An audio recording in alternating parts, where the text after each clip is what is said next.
out of the haze. Just keep chasing the youngsters. Let's see how that works. I think that's what they're going to try and do. Lonzo Ball had another stinky shooting night last night in Boston against the Celtics. The Rook was 4 for 15 for the game, Tony, and he's now the worst shooter in the league in the paint and next to worst outside the paint this season. He told reporters afterwards, quote, "It's in my head, to be honest. I know I can shoot the ball," close quote. Last night was his 4th consecutive game making under 27%. Tony, there were plenty of NBA players who said before the draft, Ball had to fix his funky jump shot. So, do you believe it's all in his head? No. I understand why he says that.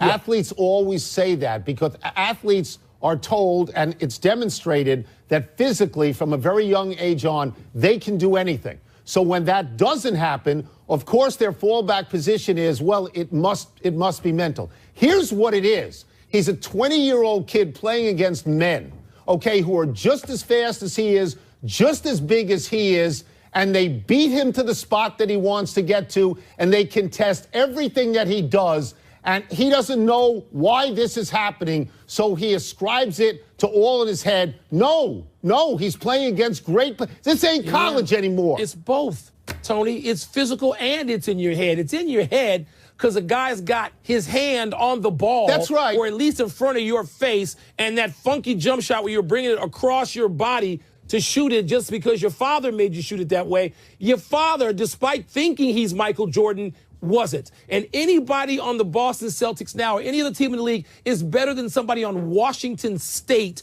who is who you played against last year. And so it's physical and it's in your head because after so many times of not being able to make it, Tony, which is physical, then it's here. So it's both physical and mental. Look, I'm not saying he can't get over it. I'm saying he probably can because he seems to be an unbelievably talented kid. He plays a lot of minutes. More than just He's going to get better. You can work on your shooting. Yes. We know players. Yes. Rick Barry, Magic Johnson, Julius Erving. They got better and better and better as shooters, and he's going to have to work on that. But this is the easy way out to say, oh, it just must be mental. No, they're better players. They're better players guarding them. That's how it works. Let's take a break. Coming up, why is Sean McVay having so much success coaching the Rams at just 31 years old? We're going to ask Steve Young. We'll also ask him whether it's fair to say Carson Wentz is running a college offense. So you're not going to watch? Oh, you're going to be live tonight. You're not going to have to see it on TV. I'm at the game. Right. What are you talking about? You're covering it. I got Can't wait for your story. I got talked into it. I wonder how Uncle Tony. Pardon the Interruption is presented by Sky. Pardon the Interruption, presented by Sky Vodka, part of Happy Hour.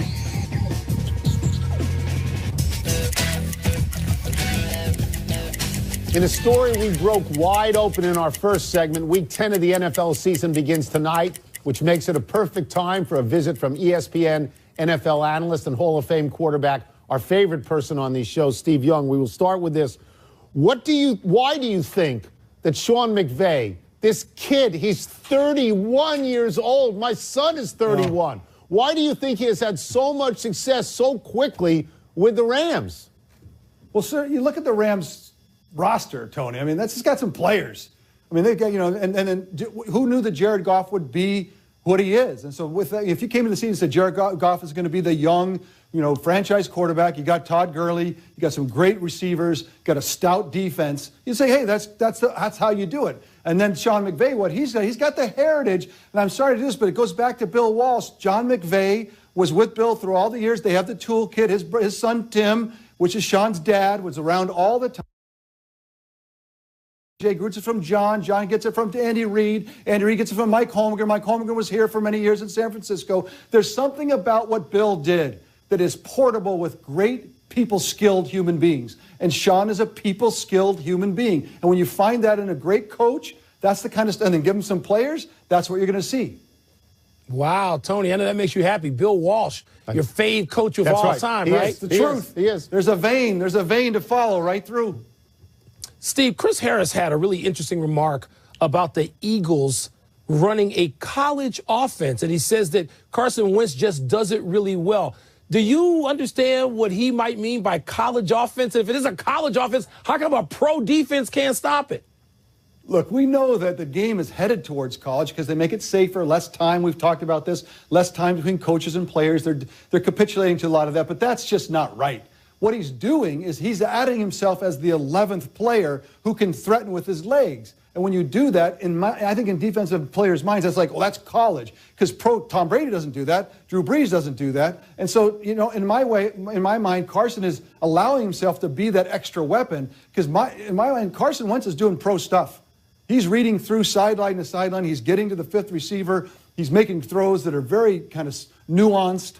He's double moves. He's play fakes. All the stuff that you see in a much more advanced quarterback, he's doing. So the idea that you're going to get beat and get with 51 laid on you, and you're going to say, well, college, that is cheap, and really that frustrates me. Okay, so we've talked about Sean McVay, who's a kid coach, and we've talked about Carson Wentz, who's a kid quarterback. Eli Manning, not a kid, 36 years old right now, and the Giants appear to be in a position where they can't even get up off the mat. Is it time to sit Eli Manning? Yes, because at the end of the season, they have to put everyone out in the parking lot. Everyone is out, and no one gets back in unless you're a part of the solution going forward. And to know that, they got to know who's on the roster. To make those decisions, they got to see these quarterbacks because they might be in the mix for one of these big quarterbacks in college. And if you're going to do that, then you've got to know exactly what you got to. So you've got to be thinking to yourself, the season's gone. Eli's probably not going to be the future. And so we got to figure out the future right now, and we can't have Eli being in the way of that. So it might sound crazy, but we've got to find out who's on our roster, and Eli might have to sit down to find out who's on there. Steve, I want to broaden this out a little bit to ask you about sort of a league question. I've been somewhere between sad and angry that I think the quality of play in the league overall is just not what it used to be, not what it was when I was watching you play. And I wanted to tell me if I'm nuts. And in either way, do you see the quality of the game improving or worsening? There's a tale here. It's not going to get better because they want to make it safer. And in making it safer, they're not allowing coaches and quarterbacks and players to be together more. They're together less in the offseason. They're very regulated in the preseason.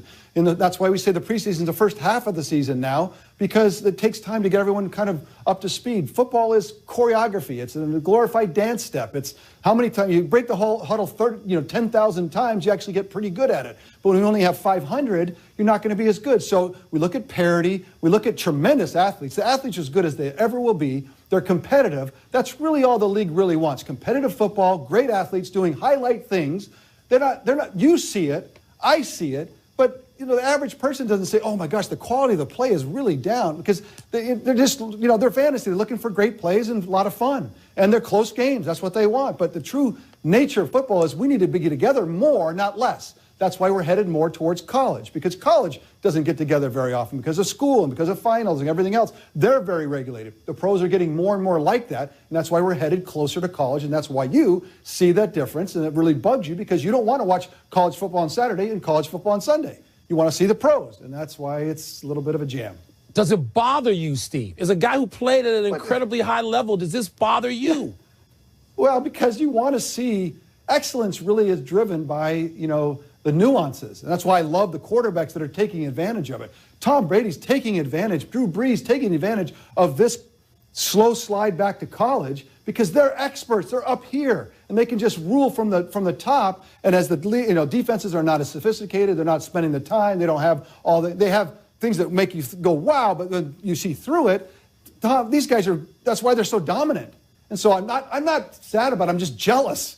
Like, you mean, you can't touch the quarterback. You can't touch the quarterback, and you got all these rules that are helping you kind of be great, and then now all of a sudden, then the defenses are getting less sophisticated.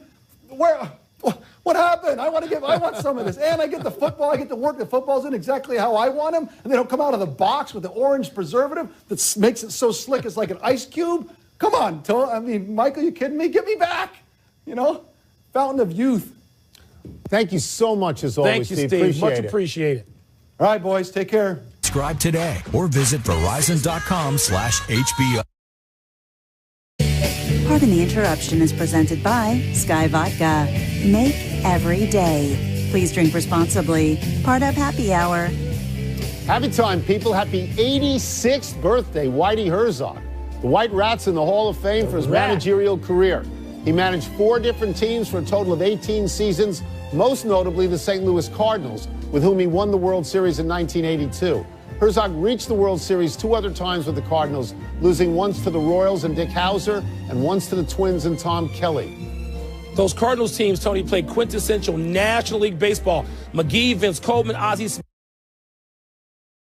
That Jack Clark was the only guy hitting home runs on that team. He's the only powerful guy, I thought. Happy anniversary, LSU. On this day 15 years ago, LSU pulled a rabbit out of a hat on the very last play against Kentucky. Kentucky was so confident it had upset LSU 30-27 that the Wildcats coach, Guy Morris, had been bathed in Gatorade. Imagine how lousy that felt as Morris watched Devery Henderson cross the goal line with the winning touchdown. Wasn't Nick Saban coaching that LSU team? Yes. I think he was, Tony. Yes, he was. Happy trails, Vontae Davis. The Colts released the cornerback after he opted to undergo season-ending groin surgery following a second opinion from non-team doctors. Davis and the team had been at odds over the injury, and on Saturday the Colts kept him off the travel squad, claiming that decision was, quote, non-injury related. But don't worry, the Colts will pay the remainder of Davis's $9 million salary if he is not cleared off waivers. What a mess the Colts are. By the way, yes, no more Colts left from game one on the defensive side of the ball from the opening week of 2016. And changeover. And the quarterback not playing. Yeah, not there either. Not playing. Right. One error, Mike, you said the smoke from the halftime was at a Texans game. Where was it? At a Dolphins game. It was probably Jay Cutler.